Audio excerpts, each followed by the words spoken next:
আসসালামু আলাইকুম ভাই। কিছুদিন আগে আপনার থেকে আমি এই পাঞ্জাবিটা নিয়েছিলাম।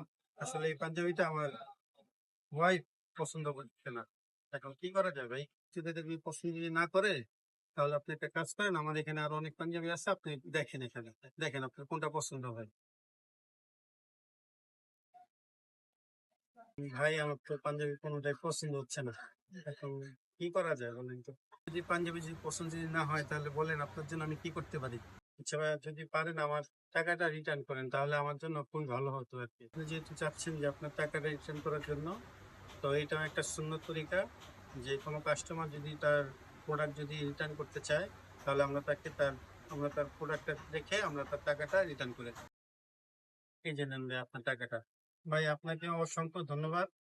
আমার টাকাটা রিটার্ন করার ক্ষেত্রে আমি এখনো কাউকে দেখি নাই যে প্রোডাক্ট কেনার পরে তার প্রোডাক্ট রেখে টাকাটা সম্পূর্ণ রিটার্ন করে। তো আপনাকে অসংখ্য ধন্যবাদ আমার টাকাটা রিটার্ন করার জন্য। আপনি আবার আসবেন। আর আমি সকলের উদ্দেশ্যে বলবো যে যারা যারা আপনারা বিজনেস করতেছেন, প্রত্যেকেই সুন্নত তরিকায় বিজনেস করবেন। আসসালামু আলাইকুম, সবাই ভালো থাকবেন।